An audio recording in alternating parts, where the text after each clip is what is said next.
Pronto, hoje eu venho falar um pouco sobre os cuidados ao se firmar certos tipos de acordo, né? Na Goetia ou com Exu Pombogira, mas no mais, o objetivo hoje é falar sobre justamente os pactos e acordos. Eu vejo muitas pessoas que chegam até a mim pelo Instagram do Mago Baldazel, né? Que é o meu Instagram, e alguns outros perfis que eu tenho, e a pessoa acaba sempre sem saber muito bem ou o nível de importância ou a gravidade desse acordo e a responsabilidade, ou às vezes a pessoa ela tem medo. Só que o que é que acontece? Um acordo é simplesmente um pacto e o acordo é a mesma coisa. A gente até às vezes muda a linguagem, fala um trato, e quando fala pacto, geralmente o pacto seria algo mais de uma responsabilidade maior. Mas tudo isso é a mesma coisa. Existem pactos que são acordos vitalícios, né? Os pactos vitalícios, tem pacto que tem certos períodos, então às vezes é 6 meses, 3 meses e por aí vai. E aí o que eu vejo muito das pessoas é não entender a responsabilidade que se tem por trás disso. E mesmo assim entender que isso é algo super normal.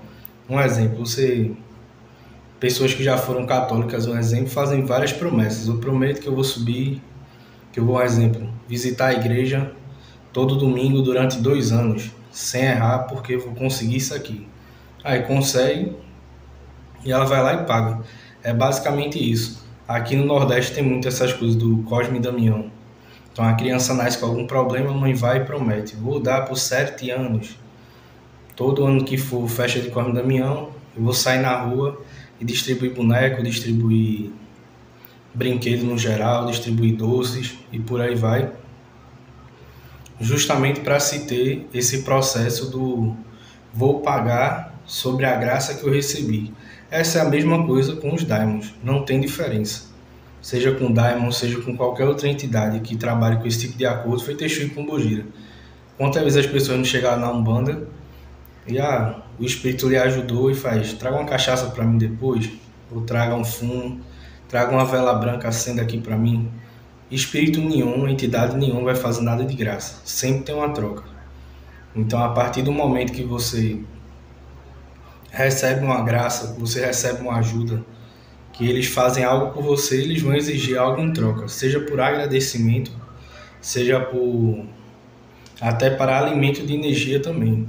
Então, por isso que muitas vezes o pessoal não entende que o pacto em si não é sobre você ter uma responsabilidade só com a entidade, é uma responsabilidade com você.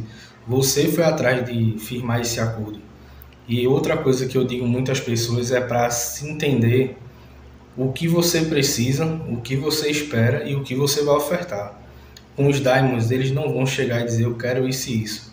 É muito difícil, só se for para o mago que está evocando.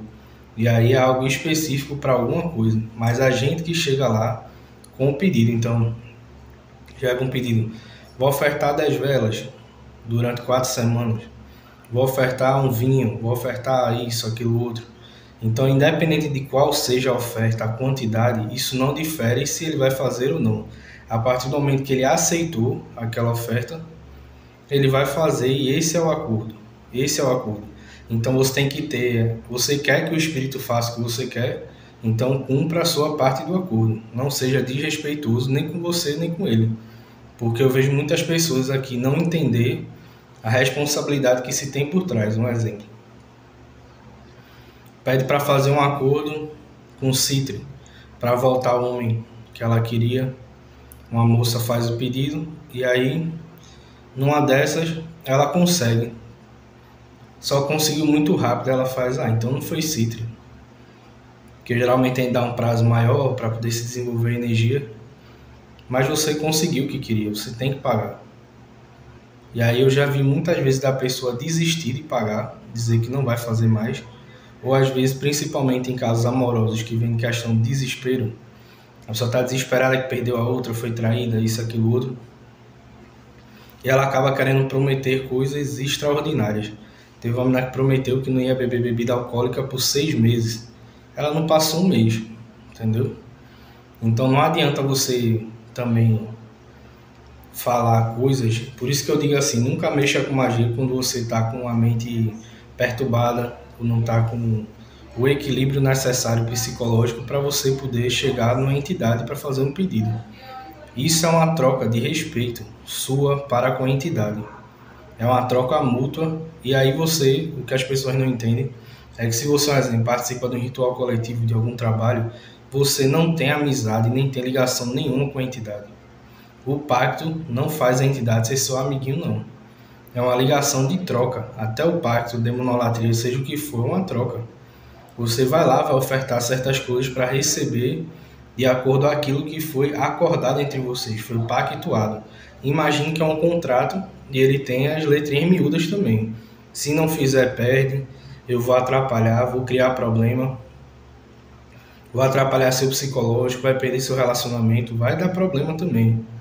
Então, muitas vezes as pessoas fazem certos tipos de promessas extravagantes, querem firmar pacto muito longo para uma pessoa que às vezes a gente sabe que ela não está ali pelo motivo certo, ou às vezes não está entendendo como é que funciona na realidade.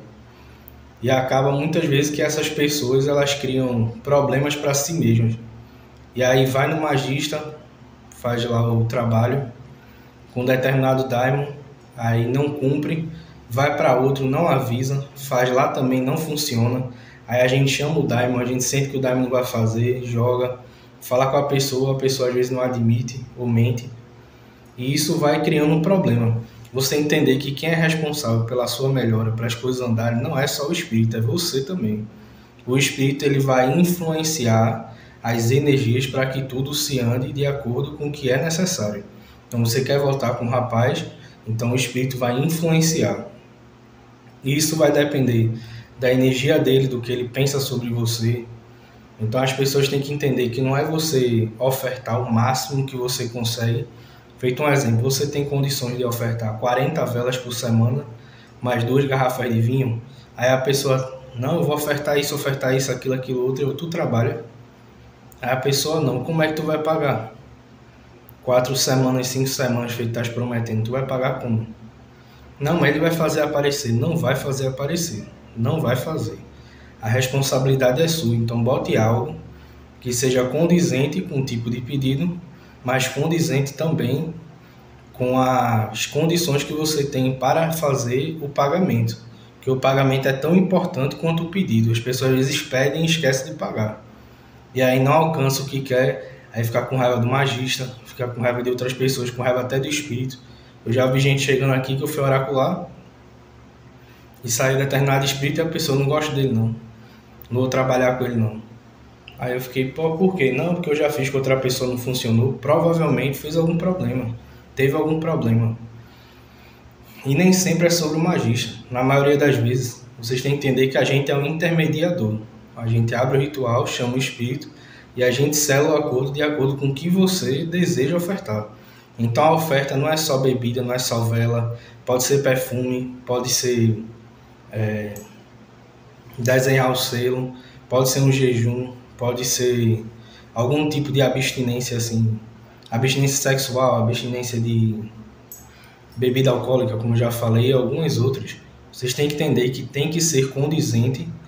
Não é assim, vou pedir algo, vou pedir para ter isso, aquilo, outro. Se eu ofertar mais, eu vou ter. Não é assim que funciona. Existem vários tipos de coisas. Você tem viabilidade mágica para isso acontecer. Você oraculou, pediu para o rapaz oracular, o mago, que vai trabalhar. Por isso que sempre que eu vou firmar qualquer tipo de trabalho individual ou coletivo, eu oraculo antes para poder ver como é que está. Ver se aquilo ali realmente vai surtir efeito. Mas tem pessoas que querem porque querem e não estão nem aí. E aí acabam indo em algumas outras pessoas que vão fazer de qualquer jeito, que não vão querer educar você para o que vai ser feito. Eu já vi muita gente prometer coisas assim por 1 ano, 2 anos. Às vezes até coisa bem difícil de fazer assim. O rapaz, não é impossível, mas aí o rapaz disse, não, eu vou ficar sem ir para festas por tanto tempo e tal. Aí eu disse, pô, velho, porque tu não bota um dia por semana já é o suficiente. Ou toda vez que você for, que aparecer uma festa, alguém lhe chamar, você recusa, e aí quando você for, em outra semana não vai ter problema. Você recusa uma, vai na outra. Você pode tentar fazer um acordo, é um acordo. Se a entidade aceitar, você pode chegar lá, pedir, a entidade dizer, não vou fazer. mas você tem a opção de ir para outra, entende? Mas algumas pessoas têm essa de só aquele vai funcionar, não é porque é rei que só ele vai fazer, não. Tem muitos outros que trabalham com a mesma coisa e que talvez seja até mais fácil o acesso para fazer para você, mas que isso depende totalmente de como você interpreta as coisas. Tem que entender que o pacto é um contrato. Assim como você chega no santo católico e faz uma promessa, é a mesma coisa. A diferença é que de lá, muito provável, não lhe ouviram ou não ligam para você. Mas o daimon, a gente que evoca, vai lá e vai fazer o pedido de acordo com o que você deseja. E aí depois é com você, entendeu? Então, assim, quem tiver alguma dúvida, quiser falar um pouco mais sobre isso, entre em contato comigo no Instagram, Mago Baldazel.